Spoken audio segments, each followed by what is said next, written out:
여러분 안녕하세요. 써뉴쌤이에요. 오늘은 일상생활 및 개인활동 지원 부분에서 식사 준비와 영양관리에 대해서 알아보죠.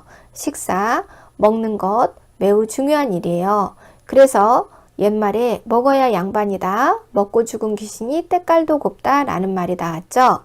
그래서 인간은 먹기 위해서 산다 이런 말도 들어보셨죠? 자, 식사하셨나요? 자, 우리는 우리 몸을 유지하기 위해서 식사를 통해서 우리 영양분이 우리 몸속에 들어와야 돼요. 자, 그러면 우리 몸은 206개의 뼈로 되어 있고요. 이 뼈를 합쳐서 세포수가 한 60조 정도 된다고 하네요. 자, 그러면 세포란 무엇이냐? 세포는 고기이고 고기란 곧 단백질을 뜻해요. 자, 그러면 단백질은 고분자예요. 이 단백질이라는 물질은 우리 몸에 들어오면 아미노산이라는 알갱이로 깨져서 우리 몸에 흡수가 되거든요. 자, 그럼 이렇게 이 고분자인 단백질은 세 가지 소화 효소의 도움을 받아서 알갱이가 깨지는데, 위에서 나오는 펩신, 소장에서 나오는 에렙신, 이 췌장액 속에 들어있는 트립신이 이 역할을 해요. 이 부분은 시험에 나오지는 않지만 앞으로 배울 부분을 이해하는데 도움이 되기 때문에 제가 부가적인 설명을 더하고 있습니다. 자, 지방은 두 번째로 고분자예요. 그래서 간에서 만들어진 담즙에는 그 속에 담즙산이 들어있는데, 이 담즙산은 지방을 유화는 녹인다는 거죠. 녹여서 분해하는 역할을 하고 있어요. 그 다음에 췌장액 속에 들어있는 리파제가 기름기, 지방을 소화시켜요. 자, 그래서 지방이라는 이 고분자는 지방산과 글리세롤이라는 알갱이로 깨져서 우리 몸에 저장이 돼요. 이 지방이 결코 나쁜 것은 아닙니다. 왜냐하면 우리 몸에 단열재 역할을 하고 우리 몸을 보호하고, 그 다음에 다른 그 영양분이 또 흡수되게 하려면 지방이 또 때에 따라 필요한 경우가 많이 있거든요. 근데 우리 몸은 특이하게도 지방에 대해서는 한없이 너그러워요. 그래서 먹는 쪽쪽 지방은 쌓인다라고 보시면 돼요. 나중에 혹시 굶을지도 모를 기아에 대비해서 영양분이 지나치게 어느 한쪽이 많으면 지방으로 바꿔서 저장하거나 또는 들어온 지방을 또 그대로 저장하거나 이래요. 자, 그래서 사람의 몸이 100kg, 200kg, 300kg까지 나가는 것이 가능하답니다. 자, 그 다음에 이제 탄수화물이 있어요. 탄수화물은 좀 분자의 구조가 헐거운 편이죠. 그래서 분해가 좀 쉬운 편이에요. 탄수화물은 이 포도당이라는 알갱이로 깨져서 우리 몸에 흡수가 돼요. 자, 침은 타액이라고 부르는데, 이 푸티알이라는 그 소화효소이면서 항균제인 성분이 들어있고요. 이 췌장에는 밥을 소화시키는 아밀라제가 들어있고, 그 다음에 이제 아제아제들이 있어요. 다른 아제아제 한 3가지 있네요. 자, 그래서 우리는 침과 췌장에 들어있는 아밀라제만 기억하시면 돼요. 자, 그런데 우리 몸의 1차 에너지를 탄수화물이라고 부르는 이유는 일단은 포도당으로 빠른 시간 내에 그 30분만 지나도 알갱이가 쉽게 분해가 되기 때문이고, 그리고 우리 몸에서 가장 높은 꼭대기에 있는 뇌 있죠. 뇌는 오직 탄수화물에서 분해된 포도당을 갖다가 에너지로 써요. 그래서 우리가 공부를 많이 하면 좀 배가 고파요. 그래서 공부하는 사람들이 잘 먹어야 되는 거야. 왜냐하면 뇌를 많이 쓰면 많이 쓸수록 탄수화물, 포도당을 많이 소모를 시키거든요. 그렇기 때문에 우리가 이 공부하다가 집중력이 좀 떨어지고 기력이 좀 떨어지면, 그렇죠, 달달한 설탕물이나 꿀물이나 또는 이제 초콜릿 같은 거, 사탕 같은 거를 먹으면은 좀 정신이 좀 똘똘해지는 이유가 바로 이러한 이유에서예요. 그래서 우리가 이 당뇨병 환자들이 당뇨병을 3, 4년 이렇게 앓다 보면은 한 번쯤은 저혈당 쇼크에 빠져요. 저혈당이라는 건 혈액 속에 포도당 수치가 적다는 거죠. 70 이하로 이제 혈당 수치가 떨어지게 되면 실신하게 되는데, 이 실신했을 때 가장 위험한 것은 뇌가 포도당이라는 영양분을 먹지 못했을 때 뇌세포가 죽어버린다는 거죠. 그런데 한번 죽어버린 뇌세포는 다시 살리기가 매우 어렵다. 그래서 저혈당 쇼크가 무서운 이유는 뇌세포의 괴사예요. 괴사. 자, 그래서 이제 고혈당으로 쓰러지는 일도 있지만 가장 무서운 것은 저혈당 쇼크다. 그래서 의식이 있으면 설탕물을 먹이고 의식이 없으면 빨리 병원에 데리고 가서 이제 포도당 주사를 맞아야죠. 우리가 이제 음식을 조상님들로부터 저장하는 방법을 배웠어요. 자, 그러면 도대체 음식은 왜 소금과 설탕과 이제 빙초산 같은 걸로 저장을 하고 또 저장이 가능한가? 그러면 가장 기본인, 그렇죠, 우리가 이 pH에 대해서 좀 알아야 돼요. pH는 뭐냐면 생명체가 갖고 있는 이 농도예요. 농도. 자, 우리 그 5대양 6대주를 처음 받았을 때, 그렇죠, 태초에 받았을 때 대체로 중성이었어요. 중성. 자연계는, 우리 인간과 자연계는 중성이었죠. 그런데 이제 우리가 조금 많이 파괴를 했죠. 그 개발이라는 이유, 먹고 살아야 되고 조금 더 삶의 질 있게 살아야 된다는 이유로 개발을 하면서 이제 곳곳에 pH의 균형이 깨지기 시작했어요. 그러면서 이제 우리가 예전에는 없었던 산성비, 산성 pH가 쉬어버린, 그렇죠, 호수, 이런 산성화가 많이 되었다, 이런 말 들어보셨죠? 자, 그러면 알칼리와 산성에 대해서 조금 알아보죠. 자, 우리 자연과 인간계는 중성에 가까워요. 중성에. 그래서 6.5에서 7 사이를 중성이라고 봅니다. 그래서 이제 7, 8, 9, 10, 11, 12 이쪽으로 올라가는 것을 알칼리라고 해요. 그러니까 지나치게 짜거나 지나치게 달달한 것을 알칼리라고 보시면 돼요. 그러면은 너무 지나친 고알칼리는 왜 나쁘냐? 그렇죠. 세포의 수명을 단축시키기 때문이에요. 지나치게 짜도 세포가 수명이 짧아지고 지나치게 달아도 세포가 수명이 짧아지기 때문이죠. 자, 그 다음에 또 이 산성이라는 것은, 그렇죠, 이 7과 6 사이 밑으로 내려가는 거예요. 그래서 6, 5, 4, 3, 2, 1. 그래서 밑으로 쭉 내려가면 산성이죠. 그래서 신 것을 말해요. 시어. 많이 신 것을. 그래서 우리가 이제 소금으로 저장하는 것을 염장법이라고 하죠. 그래서 짜게 만들면 또 세균이 살지 못해요. 너무 지나친 알칼리라 세균이 녹아버리기 때문에. 그 다음에 또 고농도에 의해서 수분이 빠져나가니까 또 세균이 살지 못해요. 자, 그 다음에 이제 설탕, 달달한 방법으로 만드는 당저법에 의해서 또 이제 수분이 빠져나가고 세균이 살지 못하게 되는 거죠. 자, 그 다음에 이제 굉장히 신 산저법, 산저법에 의해서도 이제 세균이 살지 못하게 되는 거죠. 자, 그럼 이 사이를 약알칼리, 약산성 이렇게 불러요. 그러면 약알칼리와 약산성은 해롭지 않아요. 그래서 어떤 경우에는 세균이 살지 못하게 하는 그 농도죠. 그래서 우리 그 요도, 질, 항문 이쪽은 약산성이에요. 그래서 쉬어서 세균이 쉬어서 죽어요. 이 잡스러운 균들이 쉽게 침범을 하지 못하죠. 만약에 그쪽이 그 요도, 질, 항문 쪽이 약한 산성이 아니었다면 우리는 항상 질염에, 그 다음에 항문 염증에, 요도염에 늘 시달려야 돼요. 그런데 이 약한 산성의 균형이 깨지는 질병을 가지신 분들이 있죠. 그분들이 바로 대표적인 게 당뇨병 환자예요. 이 당뇨병 환자는 달달한 소변을 보는 분이죠. 그래서 노상 달달한 소변을 보니까 그쪽에 약한 산성의 pH 농도가 깨지니까 세균의 입장에서 볼 때 달달한 성분이 먹을 게 많죠. 그러니까 그쪽에 세균이 살게 되는 거예요. 그래서 이제 질염, 요도염, 항문의 염증이 잘 생깁니다. 그리고 이제 그 약알칼리, 약한 알칼리, 짭짤한, 약간 짭짤한 성분은 해롭지 않아요. 이 잡스러운 균이 생기지 않게 하죠. 자, 그래서 이 하느님이 우리를 만들었을 때 걱정을 하셨어요.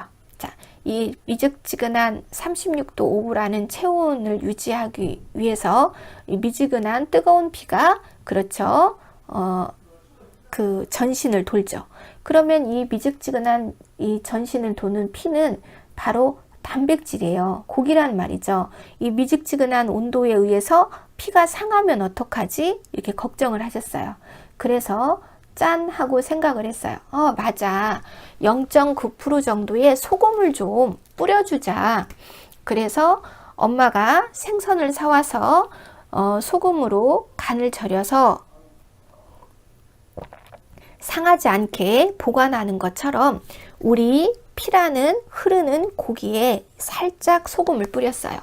그래서 뒤에 7.35, 7.45 약한 알칼리 성분이 된 거죠. 그래서 약한 알칼리 성분이 되었기 때문에 우리가 조금 열이 받아서 몸이 좀 체온이 올라가요. 37도, 8도, 9도, 때에 따라 막 몸살이 나면 40도까지 치솟는다 하더라도 이 쉽게 피가 부패하지 않습니다.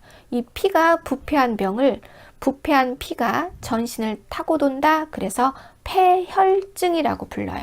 부패라는 것은 단백질이 썩은 것을 말하죠. 그래서 단백질이 상한 것을 우리는 부패되었다라고 해요. 그래서 사람이 돌아가시는데 그러면 시신이죠. 그래서 시신이 부패가 심해서 이 남자인지 여자인지 알아볼 수 없었다. 이런 말 들어보셨죠?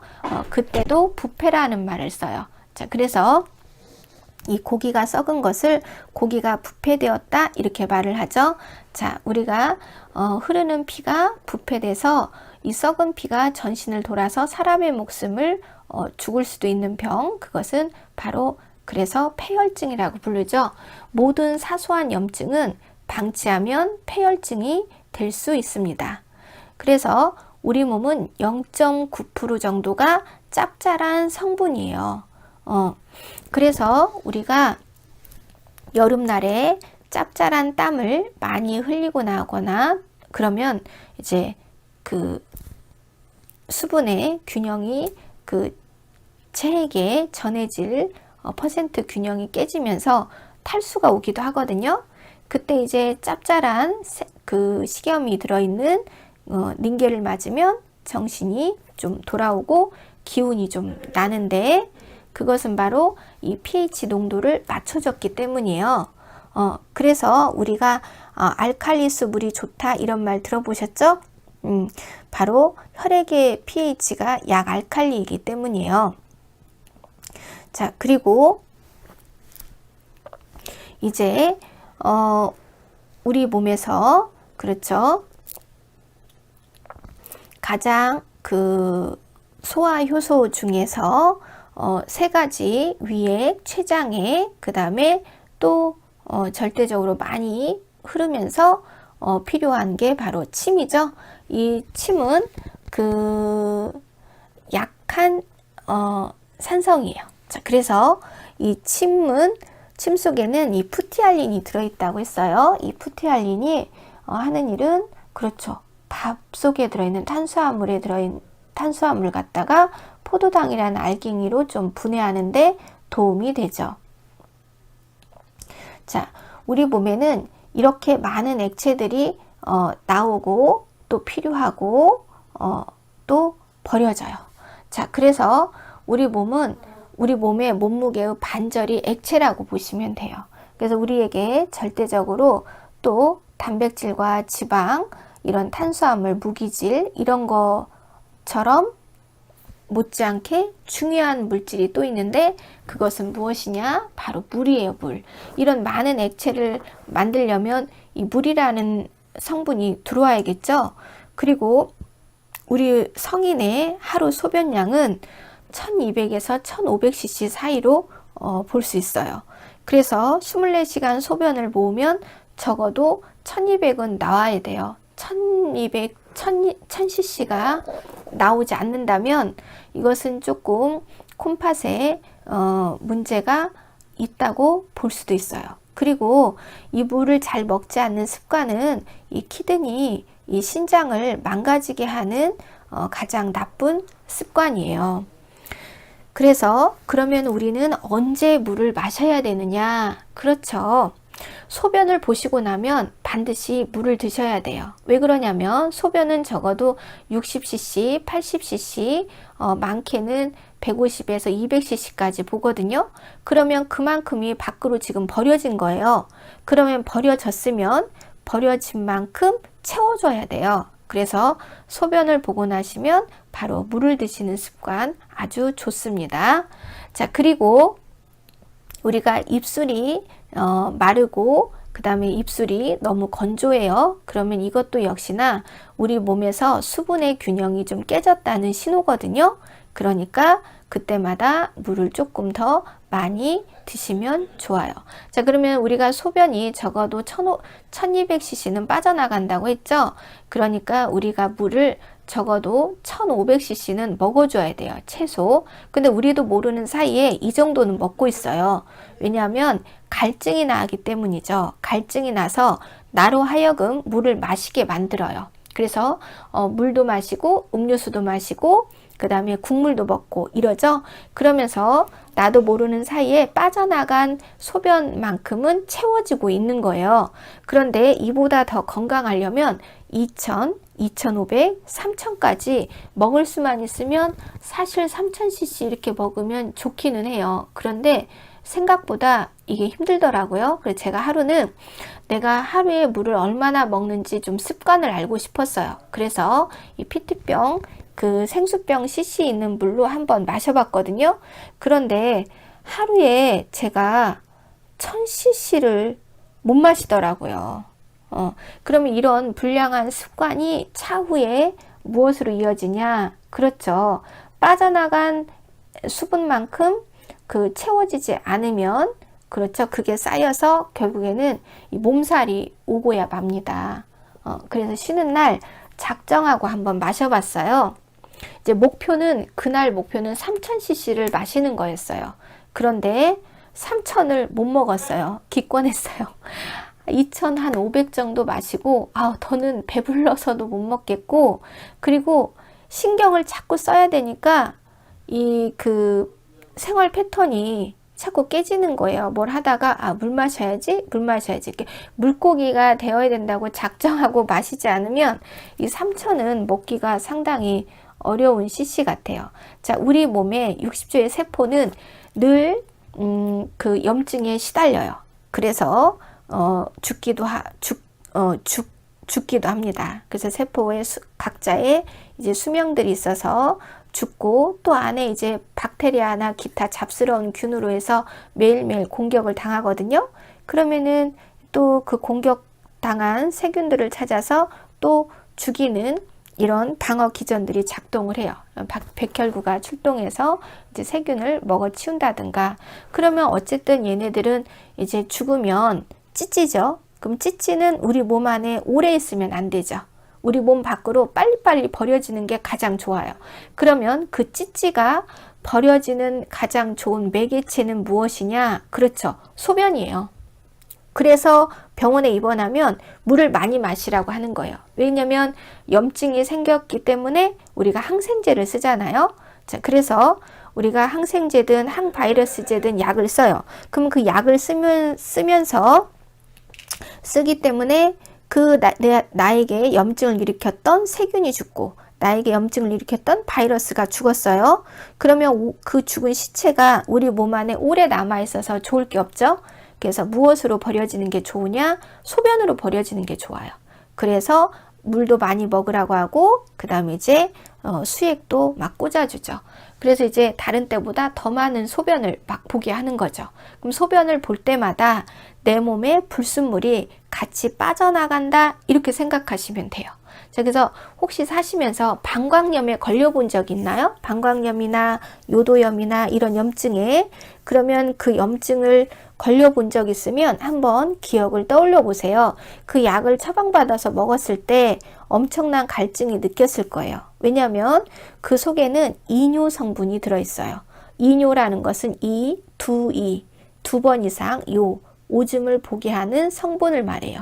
자, 그래서 이 방광이라는 공간에 염증이 생겼어요. 오줌 주머니에 염증이 생겼어요. 그러면 약을 쓰면 그 염증을 일으키는 균들이 죽겠죠? 그러면은 그 균이 소변을 통해서 빨리빨리 빠져나가면 나갈수록 염증은 빨리 낫겠죠? 그래서 방광염이나 요도염이 걸렸을 때는 소변을 많이 보는 게 중요해요. 그러니까 갈증을 일으키게 해서 물을 많이 먹게 해요. 2500에서 3000cc는 먹도록 유도하는 거죠. 이 물을 먹지 않으면 입술도 마르고 혀도 말라서 말을 할 때도 불편할 정도로 입이 마르거든요. 그래서 이제 방광염, 요도염 환자들의 약 속에는 이뇨를 유발하는 성분이 들어있기 때문에 이 갈증이 더 많이 생기는 거예요. 자, 그리고 우리가 고혈압 약, 그 다음에 중풍 환자들이 먹는 약, 그 다음에 녹내장 환자들이 먹는 약. 이 고혈압이라는 것은 혈액의 압력이 높다는 거죠. 그래서 혈액의 압력이 140에 90부터는 고혈압이죠. 우리가 보통 150에 100 정도 되면은 이제 약을 보편적으로 먹습니다. 그러면 이게 혈액의 압력이 높은 고혈압, 내척수액의 압력이 높은 뇌질환. 자, 그 다음에 이제 또 안압이라는 압력이 높은 녹내장. 이게 다 압력이 높다는 것은 그 군데군데 액체 양이 많다는 거예요. 자, 그러니까 그 고여있는 액체를 밖으로 빼내는 게 좋아요. 그 밖으로 빼내는 첫 번째 가장 좋은 것은 무엇이다? 그렇죠. 이뇨를 발생시키는 거예요.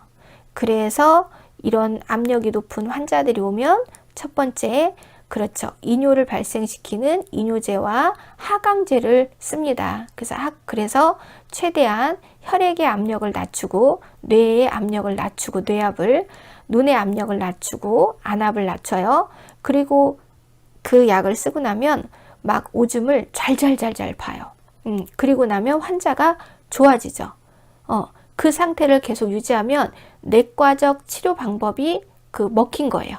그런데 2시간이 지난 후에 다시 혈압이 오르고 그 다음에 다시 안압이 오르고 다시 뇌압이 오르면 그 다음에는 외과적 치료 방법을 쓰게 되죠. 그래서 아무래도 그 부위를 절개하고 고여있는 액체를 빼내야 되겠어요. 이렇게 말을 하게 되는 거죠. 그래서 우리가 이제 수술이라는 방법을 쓰게 돼요. 그러면 수술이 끝나면 그게 완전히 끝났냐? 아니죠. 한번 압력이 올라가면 또다시 압력이 올라갈 수가 있어요. 그렇기 때문에 한번 올라간 압력을 또 올라가지 않도록 계속 잡아줘야 하기 때문에 그 시점부터 항고혈압약, 항뇌압약, 그 다음에 항안압약 등을 처방해서 먹게 되는 거예요. 이런 압력과 관계된 질환으로 약을 드시는 분들이 호소하는 게 있어요. 입이 마르다는 호소를 많이 하죠. 그러면 가장 좋은 답변은 그때마다 물을 좀 더 마시도록 하세요. 이게 가장 적절한 방법이에요.